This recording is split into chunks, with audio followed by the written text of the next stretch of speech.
Hi, my name is Sandy Carter, and I am a social business evangelist and enthusiast. I travel all around the world, 68 countries to date, helping companies, small, medium, and large, become social businesses. And one of the things I want to talk about today is really building upon our last social business coffee break, discussing that fourth era of branding, and now getting into a little bit more detail about the dynamic customer journey. You know, the last coffee break we talked about a jellyfish and how a jellyfish doesn't think ahead, how a jellyfish consumes and sprays things out, pushes things out, doesn't engage two-way dialogue, and isn't a learning mechanism. And in today's environment with this fourth era of branding, where you're dynamic and you're going to be embracing a community, that you really can't have those attributes. You really need to go beyond those. And one of the things I want to talk about today is how you prepare for this thing called the dynamic customer journey. Now, one of the analyst firms that I love a lot is Altimeter Group, and you may know Charlene, who runs the group. They've come up with something called the dynamic customer journey. And the thing that I love about it is, while many customers and many companies are out there and they're spraying messages, they're not dialoguing and engaging. The dynamic customer journey really shows you that throughout the life cycle of a customer, you know, where you are courting them, pre-commerce stage, where they actually buy something from you, and then that post-commerce stage where they bought, but now you're keeping them loyal and you want to engage them, that this journey has really changed. It's no longer a funnel, a marketing funnel, but it's this dynamic flow of information and touch points that happen. Very dynamic, could be happening at many different points in time of a customer's journey.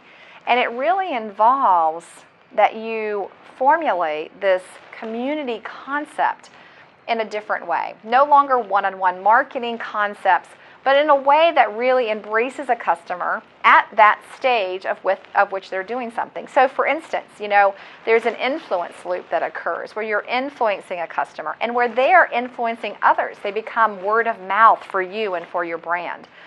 There are steps that you are building upon loyalty and making sure that that's a loop, not a one-time touch point, but that you've got that loop going and that you're engaging. Again, helping those customers not just be spectators with you, but being participants with your brand. Great example, you know, ideation, crowdsourcing, how you gather great ideas.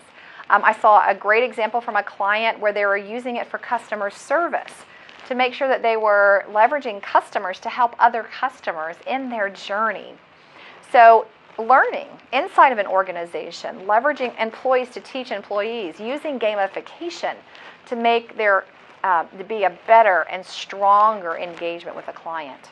You know, most recently I've talked to several major Fortune 50 brands, and their focus is obviously on client engagement, but to get great client engagement and to get this dynamic customer journey, they're really focused on their employee engagement. Because if their employee really is passionate about their brand, really is dynamically serving the customer, doing the right thing for the customer, if you have that great employee engagement, that dynamic customer journey and that customer engagement changes. It becomes amazing customer service. And I think that's what social brings to the table. Social can help you build trust. Trust is powerful. You build trust through different experiences along that customer journey. Customers aren't just spectators, and they're not just, you know, kind of out there listening to all this stuff that's spewed back. You want to seek their feedback, listen to them, make them part of your team. Recently, I was with a financial institution who determined who their influencers were, their tippers, if you would, online. Tippers are those who influence all the other customers of this particular brand. And it was amazing because they brought in some of these blogosphere tippers, social tippers that they never would have thought about impacting their brand into the mix. Listening to them, seeking their feedback, and then changing things based on that feedback. Not ignoring their current customer set, but engaging all the way through the conversation. You know, gaining this trust and engaging through experiences also means that you're responding directly and authentically, transparently. That maybe you're using gamification to further the relationship, and that you're thinking about the community. I was recently with a customer who did a Facebook campaign, and they did it on something that was totally opposite of their customers. While they got great press, their customers, while being shocked and surprised, weren't impressed. It wasn't what was going to build that loyalty and that loyalty loop or that influence loop. It's kind of outside of that.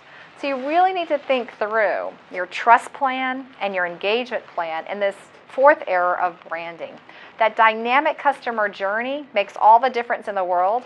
Again, having marketing go from being a funnel to this really dynamic area of interaction. My name is Sandy Carter, and this has been our Social Business Coffee Break.